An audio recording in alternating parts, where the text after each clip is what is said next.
はい、どうも始まりました。いらっしゃい。今回は何しますか？桃鉄を100時間しないから質問答えていくからお願いします、今日も質問来てます。はい、吉祥なんでわかるんだよさんパワーサプライの導入を検討しているのですが、最近話題の電圧強め 9.8V ぐらいのものを内部昇圧のペダルやデジタルエフェクターに接続すると故障する、音がブーミーになりすぎると聞いたのですが、本当でしょうか？本当です。どういうことかというと 9V が標準なんですね。エフェクターって割とね、最近 9.8V とか、9.6V とか高めの電圧をあえて出すパワーサプライっていうのが発売されてまして、なんでそんなのが発売されてるかっていうと、新品の電池が実はそれくらいの出力なんですよ、電圧が。そうなんや。じゃあなんでそれを求めるかっていうと、音が元気、特に歪みエフェクターだとか、それがいいからそれを常にその電圧出せるっていうので売ってるんです。今回のご質問なんですけども、それをデジタルエフェクターとかにつなぐと、デジタルエフェクターって高い電圧を入れたらいい音になるということは基本なくて、 9V だったら 9V っていうのを使った方がいい。あと内部昇圧っていうワードもありましたけども、エフェクターによっては内部で昇圧してる。例えばライムトンオーディオのジャッカルとかもそうなんですけども、ジャッカルって 9V 入れると中で 18V に昇圧かけてるんですよ。なのでブーストする回路が入ってるところに、例えばジャッカルだと 10V 以上入れちゃうと昇圧回路がもうなんかパンクしちゃって破損するんですよね。ケンタウルスとか今もう100万ぐらいするけど、あれも高めの入れると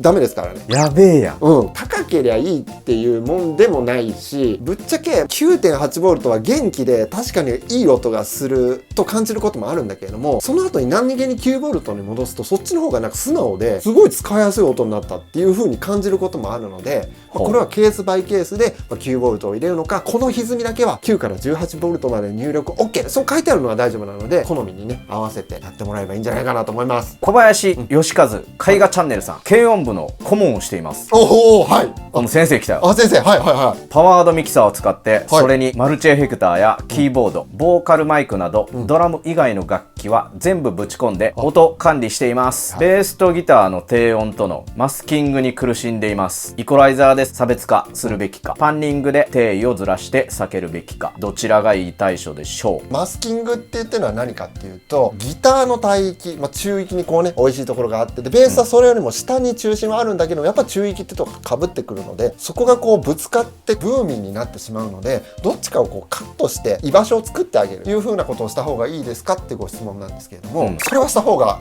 いいと思います。ただパワードミキサーについてる EQ ってハイミッド、ローミッド、ベースぐらいの4つぐらいなんですよ。それだけでいい感じの隙間を作ってあげれるかっていうとちょっと厳しいので、グラフィックイコライザーとかいろんな帯域を細かく調節できる機材があるんですけども、ピンポイントでここだけ落としてあげろみたいなことができるので、そういう機材があるんであれば、そうやってね帯域を調節してあげるといいかなと思います。いやでもこれ悩ましいね。なんか顧問の先生ってやっぱそういうところやっぱやってあげたいよね。なんかみんないい音作りをして頑張ってるんだから、最後それをいい音で混ぜてあげたい、素敵な先生じゃないですか。37バレルさん、いつもためになる動画ありがとうございます。アンプヘッドを初めて購入したのですが、キャビネットはアンプのメーカーと合わせた方がいいのでしょうか？またおすすめのキャビネットありますかと。別に揃える必要は全然ないので揃えなくてもいいんですけれども、そのアンプのメーカーのキャラクターが好きで、例えばマーシャルが好きでマーシャルのサウンドが欲しいっていう時は、もうマーシャルのヘッドとマーシャルのキャビを揃えた方が、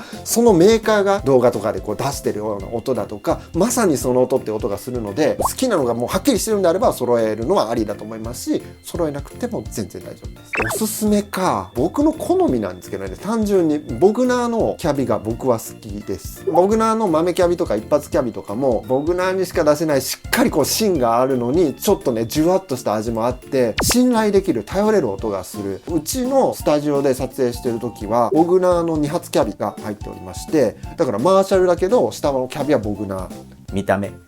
も大事ね。いいこと言うね、たかし。このロゴが好きとかもでもいいかもしれない。そういうのもあるかもな。おゆ F63、家でエフェクターボードの音を確かめたいとき、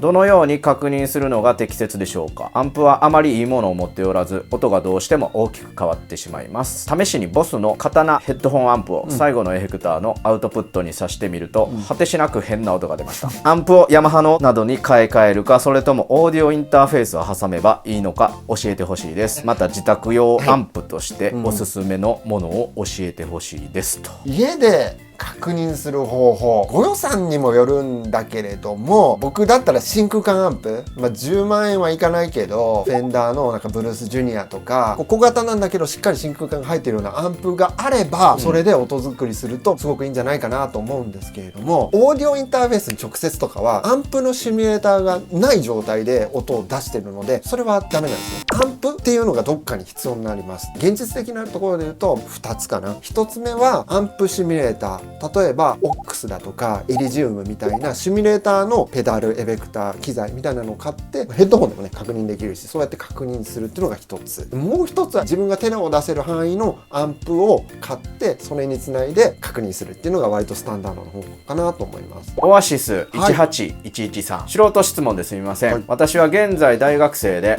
初めてのマルチエフェクターの購入を考えています。候補としては BOSS GT1、MS3、Zoom G24、MS50 プラスです。使用目的は主にライブや家での練習を考えています。いずれはコンパクトエフェクターでの音作りも考えています。おすすめを教えていただきたいです。やりたいジャンルとしてはビートルズのジョン・レノンやクリーム等のブルースを考えています。最近はジミヘンやクラプトンのギターにも憧れがありますと。途中まで聞いて思ったのは、ボスのマルチエフェクターもズームのマルチエフェクターもどちらもいいエフェクターなので全部大丈夫だと思ったし、あと最後のそのクラプトンとかそういうのをやる時もどっちでもできるっちゃできます。これ欲しいなっていう見た目とかなんとなくの機能とかでこれっていうのがあるんであれば、もうそれで買ってやってもらって全然いいかなと思いました。ある程度ねエフェクターが分かってきてもっと音作り詰めていきたいってなった時に、僕のあくまで主観ですけれどもズームの方がいろんな幅は出しやすいかなってちょっと思ったかなっていうのも、マルチエフェクターってどうしてもメーカーのカラーみたいなのがあって、その土台の上にエフェクトの音があるんですね。ボスのマルチエフェクターって僕の感覚 50% ぐらいボスの音があって、その中でいろんなエフェクターがある。ボスのキャラクター好きな人からするともうめっちゃいいというか安定感のある音するんですよ。でズームって僕の感覚だとズームの音っていうのは確かにあるんですけども 35% ぐらいで、その上にいろんなエフェクターの音が乗ってるので、ズームの方が音の幅が広い印象あるかな、その価格帯のやつだと。なるほどね、ハーフアワー4さん、質問です、はい、なぜペダル型のアンプは種類が少ないのでしょうか。ライブ時はケトナーの 18W ヘッドアンプ持ち込みで10年やってきましたが、センドリターンとフットスイッチとインアウトで計5本のシールドを挿す方式がどうも大変で、ついに先日ペダル型ヘッドアンプケトナーのストンプマンを導入して悩みが全て解決しました、なぜアン趣味がこれほど人気なのでしょうか。